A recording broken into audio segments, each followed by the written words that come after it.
El siguiente programa fue realizado en la Consulta Internacional Sexualidad Humana, Género y Diversidades en la Corporación Universitaria Reformada en la ciudad de Barranquilla del 21 al 25 de mayo del 2019.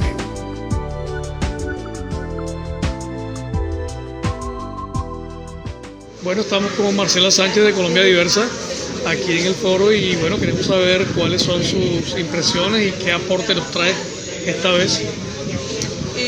Bueno, yo creo que estos espacios de diálogos entre personas LGBT, entre organizaciones de lesbianas, gays, bisexuales y trans y de iglesias que le apuestan a un discurso distinto al del fundamentalismo religioso que nos rechaza, creo que son muy productivas, creo que estamos ensayando algo novedoso, creo que nos estamos encontrando en la diversidad y creo que tenemos que empezar a superar prejuicios mutuos. Claro que sí. Marcela, ¿y cómo ves tú a Colombia en cuanto al tema de la inclusión? Colombia es un país excluyente, es un país que tuvo un conflicto armado durante 50 años que todavía además sigue porque solamente se hizo un acuerdo de paz con un grupo, pues demuestra esa exclusión social y económica, pero también es un país racista que no reconoce que es racista, es un país profundamente clasista, es un país también que rechaza la diversidad sexual, que tiene altísimos índices de violencia contra las mujeres. Realmente el desafío para construir una sociedad incluyente en Colombia es enorme. Bueno, ¿y cuál piensas tú que es una estrategia o varias estrategias que ayuden a que se logren esas metas de inclusión? Yo creo que, bueno, la educación tiene un papel fundamental, obviamente. Yo creo ¿Educación que total? No, la educación en general, venga de donde venga, con distintas estrategias y con distintas metodologías. Yo creo que también, luchar contra la corrupción, por ejemplo, cuidar el agua, cuidar nuestro medio ambiente. Es decir, yo creo que hay un montón de causas que también nos están circundando, que hemos olvidado y que también hacen parte de nuestra vida cotidiana. Okay. Y a nivel Latinoamérica, ¿cómo ves tú el ambiente de inclusión? Yo creo que Latinoamérica es el reflejo de lo que es también Colombia, o Colombia el reflejo de lo que es Latinoamérica. Las cosas no están fáciles. Yo creo que estas opciones, fascistas, excluyentes, totalitarias que se están dando en la región realmente son muy preocupantes, porque realmente la vida de las personas mucho peligro. Claro, ¿y crees tú que hay esperanza? Claro, siempre habrá esperanza, así que... Pero la esperanza se fundamenta en algo, ¿no? Yo creo que no hay opción. La opción es la esperanza. No hay opción, exacto, la opción es la esperanza. Bueno, Marcela. No hay opción de no tener opción, como la esperanza. Gracias por todo. Bendiciones. Estamos con el obispo de la Iglesia Metodista en Colombia y bueno, pues se va a presentar. ¿Cuál es su nombre? Mi nombre es Luis Andrés Caicedo. Soy obispo hace más o menos 8 meses, así que estoy estrenando el puesto. Ah, qué bien. ¿Cómo se ha sentido en el foro? Bueno, el foro ha sido muy importante para reafirmar ciertos conceptos que se tenían, para abrir otras perspectivas y para pensarse un poco la eclesialidad de nuestra iglesia. Okay. ¿Cuál es la posición de la iglesia con respecto al tema de la diversidad sexual? La Iglesia Colombiana Metodista es una iglesia totalmente inclusiva. Desde su misión y su visión siempre se ha conseguido la inclusividad. De hecho, desde los inicios de la iglesia se pensó en la inclusividad. Sin embargo, cuando se hizo el proceso, no se había pensado los alcances que se tenían. Y creo que la iglesia tiene que irse pensando cada vez más un poco el por qué es inclusiva. De hecho, cuando comenzamos o cuando surge la Iglesia Colombiana Metodista, se pensó ¿para qué ser iglesia? ¿Para qué ser iglesia en el contexto colombiano? Y desde allí fue donde empezamos a trabajar un poco la inclusividad y eso nos ha llevado a muchos retos donde nosotros hemos ido afirmando el proceso de inclusividad en nuestras comunidades. Okay. Yo tuve la oportunidad de escuchar al obispo Cardona, que fue el obispo anterior, y él tiene un discurso bastante fuerte y bastante frontal con respecto a la inclusividad. Era muy inclusivo, pero muy frontal además. ¿Esa línea que trazó él se ha seguido manteniendo? ¿Se ha cambiado algo? No, nosotros seguimos siendo inclusivos y radicales en esa inclusividad. Okay. Nuestras comunidades no queremos que no sean excluyentes. De hecho, el hecho de que en nuestras comunidades hayan personas con diversidad sexual y en todos los ámbitos es una muestra de ese ejemplo. Tenemos diáconos, ahora Marta es una diácono de nuestra iglesia. En Cali tenemos una persona que trabaja con el municipio en defensa de los derechos de la comunidad LGTBI y hace parte de nuestra comunidad. En Cartagena tenemos líderes que trabajan con niños y son abiertamente homosexuales y hacen un trabajo con niños, así que lo somos radicalmente inclusivos. ¿No ha sido eso una traba para que la iglesia crezca? De pronto no ha encontrado mucha resistencia en la comunidad. Sí, porque a veces creo que no se ha hecho el proceso de la pedagogía profunda. ¿Y cuál es la pedagogía previa, digamos, a ese tema de inclusión? La iglesia no ha hecho una discusión, se hizo en el principio de por qué ser inclusivos con su liderazgo. Y ahora estamos haciendo el proceso de inclusividad con nuestras comunidades locales.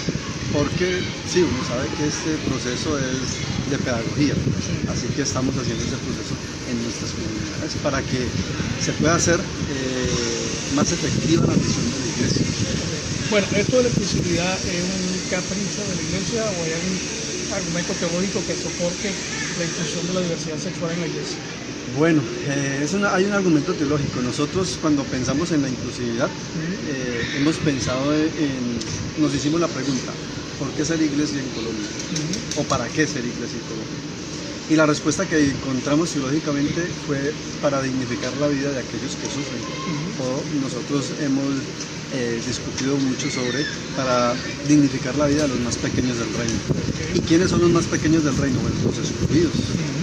Y dentro de los excluidos están todos, las mujeres, los niños, la comunidad LGTBI y particularmente en el contexto social de hoy vamos a tener que encontrarnos en nuestras comunidades después de un postconflicto mal hecho, los victimarios y las víctimas. Por lo tanto, la dignificación de todos esos pequeños del reino es la razón de ser de la Iglesia Colombiana. Bueno, interesantísimo. Bueno, muchas gracias, obispo, por tus palabras. Muchas gracias. Tenemos hoy otra invitada en el foro. ¿Cuál es tu nombre? Luzmila Quesada. Luzmila, ¿quién representas? Yo soy profesora de teología feminista y género. Estoy trabajando en el colectivo de teólogos feministas de Perú. También estoy en Proceso Cairo Perú, que es una ONG que trabaja en enfoque de género con niñas madres, adolescentes, con personas de tercera edad también, entonces y con mujeres de iglesias. Ok. Hablamos más de eso. Ahí. Bueno, ¿y qué te ha parecido el foro? Interesante porque no muchas veces los encuentros se han tratado con tanta apertura, encontrar qué es lo que se está haciendo como justicia de género, pero justicia sexual también, para trabajar los temas con LGTB, cuáles son sus problemas, qué es lo que puede hacer la iglesia, y trabajarlo de manera intercultural, de manera solidaria, teniendo en cuenta la problemática que está pasando y cómo nosotros podemos también como iglesias hacer un trabajo pastoral. Entonces eso es algo que falta mucho trabajar dentro de las iglesias porque hay muchos tabús sobre la sexualidad, la corporeidad, siempre es una mentalidad bien binaria y eso es que tenemos que despatriarcalizarla, ¿no? Claro que sí. ¿Tú eres pastora también? Yo soy pastora también, tengo muchos años de la iglesia wesleyana. Okay. Tengo muchos años de ministerio, más de 30 años, ¿no? Dentro de la denominación, enseño ahí también en las instituciones teológicas a nivel nacional. Pero mi iglesia, sí, de apertura, siempre tiene sus reticencias para trabajar sobre las personas LGTB. A lo sumo que pueden trabajar muchas veces es el problema del VIH, entonces cómo ser solidarios, cómo trabajar por una justicia con dignidad para la atención de la salud sobre todo, ¿no? Porque ahí hay algún problema bastante serio. ¿Y qué traes, digamos, qué aporte le das tú al foro en esta ocasión? Mira, al foro me parece importante conocer qué instituciones, qué redes están trabajando y cómo después se puede plasmar en una acción conjunta, porque realmente cada institución no va a poder lograr hacer cambios, a no ser organizadamente. Entonces sí me parece importante que se arribe a propuestas organizadas, ¿no? De cómo atender, sea en el ámbito de praxis pastoral, en ámbito del cambio, diríamos, de mentalidad, de conocimiento en cuanto a una reflexión de teología que no sea patriarcal, sino que toque esos a los sujetos que son hombres y mujeres y que también son LGTBI. Ok, bueno, muchísimas gracias por esta entrevista. Una última pregunta, ¿cómo está el ambiente de la inclusión en el Perú? En el Perú, si nosotros hablamos como iglesias, hay muy poca apertura, pero lo que está pasando, sí, más bien, es trabajar con redes, ¿no? Entonces hay propuestas de redes, hay propuestas de iglesias también, de comunidades de fe que se han levantado en el Perú, como está allí una comunidad de fe que tiene que ver del Camino, que es una iglesia inclusiva, ¿no? Y esta iglesia tiene varias diríamos núcleos que está trabajando, se le dice células allá, ¿no? Pero en general en el país, ¿cómo está el tema de inclusión? El tema de inclusión, sí. Mira, se ha trabajado a nivel más de políticas de gobierno, eso sí está dentro de los municipios. Hay municipios que lo están teniendo en cuenta, pero hay otros municipios que también son muy reticentes para esa temática.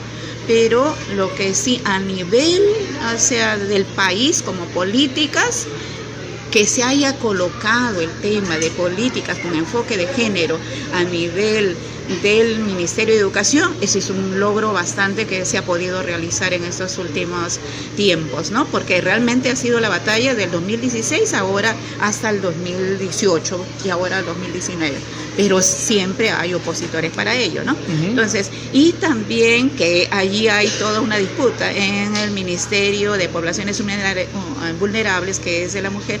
Allí todavía hay dos discursos, ¿no? Pero sí se está trabajando, por lo menos ahí estamos en esa mesa de diálogo de cómo ser aliadas para aportar y trabajar el tema, ¿no? Entonces aquí se tiene que dar la mano de estos dos ministerios porque son esenciales, ¿no? Dentro del país, ¿no? Para trabajar políticas públicas que tengan en cuenta la inclusión, ¿no? Ok, bueno, muchísimas gracias. Gracias también. Otro invitado esta tarde en el foro. ¿Cuál es tu nombre? Bueno, muy buenos días. Mi nombre es Obed Aguirre y pues sí, estamos acá en la ciudad de Barranquilla, en la Universidad Reformada, en un foro de diversidad y género. Y bueno, ¿cómo te has sentido? ¿Cómo has visto el foro? ¿Te ha gustado? ¿Te has encontrado? Pues bueno, para mí ha sido de mucha gran importancia porque me ha servido para alimentar más mis conocimientos, ya que estaba un poquito como todo oído, no sabía que habían iglesias que apoyaban la comunidad LGTBI y tampoco, no estaba muy bien enterado de eso, pero ahora en este foro me ha dado a entender que hay iglesias presbiterianas y otras clases de iglesias que apoyan la homosexualidad y también en todo caso todo lo relacionado con la sexualidad. Ok, bueno, ¿y qué aporte traes tú al foro? ¿Cuál es tu visión de mundo? Mi aporte, pues yo soy representante de comunicación y hago parte también de una mesa de género de un espacio territorial que se llama Simón Trinidad, que está ubicado en el municipio de Manaure, Cesar. Vivo allá en una comunidad de excombatientes donde viven 300 familias aproximadamente y pues soy una persona, pues digo que afortunada porque vivo con ellos y pues comparto día a día todas esas dificultades que viene atravesando el proceso de paz y pues la verdad yo ayer hice parte de una mesa donde se hablaron de muchas cosas de diversidad y una de ellas fueron que la FARC en el momento de conflicto no tanto sí, en la época de conflicto donde ellos estaban con sus armas, ellos no patrocinaban, o sea, no admitían que hubieran en su comunidad, diciéndolo así, en su tropa, hubieran personas de esta comunidad, que es la comunidad LGTBI, y pues donde se llegaban ellos a dar de cuenta, pues eso llegaba a ser como un consejo de guerra, venían como que los expulsaban o los castigaban. Pero ahora en la actualidad, en el proceso de paz, donde en el acuerdo de paz, uno de los puntos que fue implementar el acuerdo, uno de los puntos para implementar fueron los de diversidad y género, entonces pues ha avanzado un poquito más como sobre esa teoría que tenían los excombatientes al no admitir una persona de la comunidad LGTBI. Ok. ¿Y tú trabajas más que todo con comunidad LGBTI o trabajas con toda la comunidad? Yo trabajo con la comunidad en general, pues allá trabajamos en la mesa de género, se trabaja con personas de la comunidad LGTBI, con personas que no son LGTBI, pues o como... sea, género general, mujeres, hombres, igualdad de género, sí, igualdad de género, enfoque de género, todo eso. Bueno, muchísimas gracias por tus palabras. Bueno, muchísimas gracias a usted. Bueno, muy bien. Chao. Bye. Estamos ahora con Lisette Prieto García. Lisette, buenas tardes. Hola Luis Camilo, ¿qué tal? Qué bueno verte. Muchas gracias, igualmente. Yo quiero saber qué nos aportas tú al tema. Bueno, pues yo lo que les puedo contar, algo muy sencillo, es precisamente que desde el actual presidente, el presidente Duque, pues sabemos que es un presidente de derecha. Y eso pues tiene unas implicaciones en cuanto a cómo se mueve la cosa, digamos, aquí en Colombia en materia política, ¿sí? Veníamos pues, digamos, con Santos también, digamos, una derecha, digamos, fuerte, pero que de alguna manera se movió, digamos, a unos intereses más particulares y especialmente al acuerdo de paz. Eso fue, digamos, un hito. Creo que muchas personas no nos creíamos que realmente se fuera a firmar el acuerdo de paz. Y durante el siguiente, digamos, los siguientes pasos, pues es la implementación de esos acuerdos, ¿verdad? Y esos acuerdos nos pusieron un panorama muy interesante en materia de derechos humanos y de diversidad sexual, porque se planteó un lenguaje inclusivo, incluyente, ¿sí? Incluso pues que fue criticado, que fue atacado, pero que realmente quería poner en el centro a las víctimas, el tema, digamos, de la justicia, la reparación y la verdad, pero también identificando, digámoslo así, la diversidad en Colombia, ¿sí? Entonces la diversidad étnica, la diversidad racial, la diversidad sexual, y eso marcó, digámoslo así, una esperanza muy importante. Llega Duque y pues realmente lo que hemos visto es una oposición precisamente a la implementación de los acuerdos. Varias objeciones que afortunadamente no pasaron, pero que digamos nos deja con muchos retos, y los retos precisamente es que sigamos defendiendo la paz en Colombia, porque eso implica, por ejemplo, en el marco, por ejemplo, de los derechos humanos, en este momento que estamos a agosto del 2019, hay más de 700 líderes y lideresas asesinados en el país desde el 2016. Wow. Entonces es muy preocupante, ¿sí? Que las personas que en el territorio, precisamente donde hubo también muchísima violencia, porque la violencia llega un momento en que como que para, ¿cierto? Digamos, el grupo, digamos, más emblemático, la guerrilla más emblemática en Colombia, que es las FARC, pues deja las armas, ¿verdad? Hace una entrega de armas y precisamente pues que se crea en los territorios como una oportunidad, pero se recrudece la violencia en este momento porque otros grupos, otros actores armados toman esos territorios, y entonces la llamada paz es entre comillas, ¿sí? Y es lo que estamos viendo en este momento. Entonces, al haber tantas líderes o lideresas asesinadas en Colombia, pues hay una alarma, ¿cierto? Y estamos en este momento con mucha angustia, estamos en este momento con mucha preocupación, y viendo cómo se defiende la vida, porque lo que están haciendo estas líderes y lideresas es defendiendo, por ejemplo, el territorio en materia, digamos, de los ríos, el agua, la paz, el acceso a la educación, el trabajo, ¿verdad? pero realmente lo que están haciendo es pues eliminándolos, ¿no? Entonces sistemáticamente, que no es la primera vez que pasa en Colombia, de pronto eso ya es algo que nosotros conocemos. Entonces, ¿cómo es este panorama? Pues este panorama en derechos humanos o en diversidad sexual creo que es difícil porque, por ejemplo, en Bogotá, que hay una política pública un poco más cercana, un poco con las casas, por ejemplo, en el caso de las mujeres, están las casas de igualdad de oportunidades, pero muchas de ellas en algún momento fueron también como removidas. O sea, en este momento por cada localidad hay una casa de igualdad de oportunidades. En materia de LGBTI, pues por ejemplo se cerraron las casas refugio, por ejemplo, ¿sí? Algunas de ellas se cerraron. ¿Fue iniciativa de quién?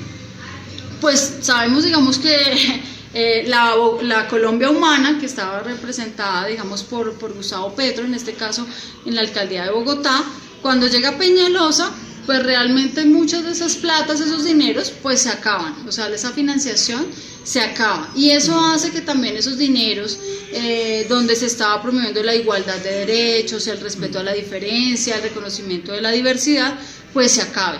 Y lo que hace es, nuevamente, como decimos, como recrudecer esa violencia contra los derechos de las personas. Quiero preguntarte, para los que no saben mucho de política, ¿qué es la derecha? ¿Qué hace la derecha? ¿Qué pretende?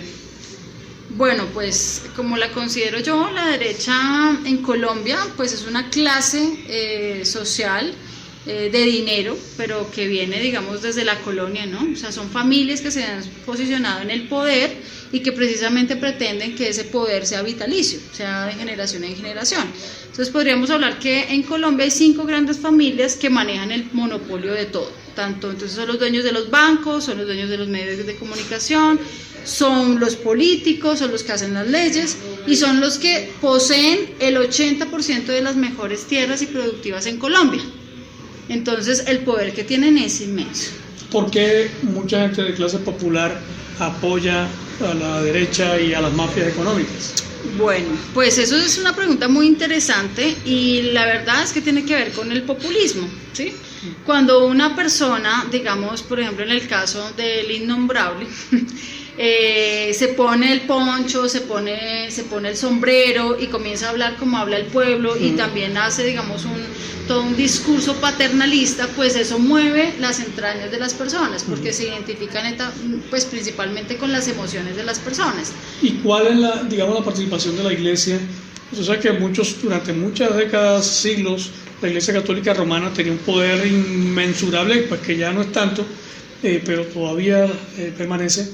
¿Cuál es la influencia de la Iglesia cristiana en la sociedad para sostener esas personas? Pues es mucha, porque el 70%, si no estoy mal, de la población colombiana es católica, ¿sí? Sabemos que los grupos protestantes pues han venido creciendo en los últimos años y pues sobre todo las mega iglesias son las que de pronto más gente mueve. Sin embargo, esta gente es fluctuante, ¿no? O sea, es un movimiento de gente que no está ahí rígidamente, sino que fluctúa. Entonces, pues el concordato estaba en la Constitución anterior de 1991, hay una nueva ley que permite, apoya directamente los derechos humanos y protege, digamos, la libertad de conciencia. Entonces, Colombia es un estado laico, lo que quiere decir es que es aconfesional, o sea, rompe con esa relación directa con la iglesia y precisamente entonces se respeta la libertad de cultos, ¿sí? Pero hay una conexión, como tú dices, entre política y cristiandad muy fuerte, porque precisamente pues muchos, digamos, de los políticos y muchas de las personas que están llegando ahí son pastores o son personas apoyadas directamente que están llegando allá a formular leyes, a cambiar, a imponer de alguna manera entre comillas las leyes de Dios pues para todo el mundo, o sea, el pensamiento religioso para todo el mundo, desconociendo la diversidad de creencias y de libertad de conciencia que tenemos los seres humanos y que está en la Constitución, en este caso la Constitución colombiana. Okay. Bueno, Lizeth, sabemos que tú eres cristiana. ¿Qué mensaje darías ahora como cristiana, ya no como politóloga o antropóloga o socióloga, no sé, sino como cristiana a las personas? No, el mensaje es muy sencillo. Yo creo que Jesús es nuestro modelo a seguir y Jesús fue una persona revolucionaria, ¿sí? Estuvo al lado de las personas que realmente lo necesitaban, al lado del leproso, al lado de la prostituta, se hizo uno con ellos, ¿sí? No era algo diferente, no fue el Salvador, fue su amigo, fue su persona cercana. Entonces la invitación es al seguimiento a Jesús desde nuestra práctica y desde el servicio a los seres humanos y defender los derechos humanos. Creo que es vital que todas las personas tengamos derecho a la libertad de conciencia. Gracias. ¿Hay esperanza? Claro que hay esperanza. Somos la resistencia. Bueno, gracias, Alicia. Bueno. Está bien. Damos gracias a todas las personas que entrevistamos hoy por sus conceptos, por sus ideas, porque son personas que trabajan por la igualdad social en Latinoamérica. Gracias al empuje de ellos, los derechos de comunidades y de grupos minoritarios, de las mujeres, de los LGBTI, de los negros, de los afros, están, vigentes siempre. Hay una avanzada de la ultraderecha tratando de desconocer los derechos humanos y simplemente privilegiando a las mafias económicas, y nosotros tenemos que tratar de detener eso. Queremos que el mundo camine hacia la justicia social, no hacia un sistema político definido. No somos comunistas, no somos socialistas, creemos en la justicia social en cualquiera de las líneas políticas que se dé. Cualquiera que hable de justicia social está haciendo la voluntad de Dios y está construyendo sociedad. Gracias a todas estas personas que nos dieron una entrevista, gracias a este foro que realizó la Universidad Reformada, está dando pasos hacia adelante hacia la inclusión. Son una universidad reformista, son una universidad de avanzada, son una universidad que camina hacia donde está caminando la humanidad y no retrocediendo hacia el pasado. Soy Luis Camilo Laborde, soy pastor de ICM en Colombia y gracias doy a todos ustedes por sintonizarnos. Bye.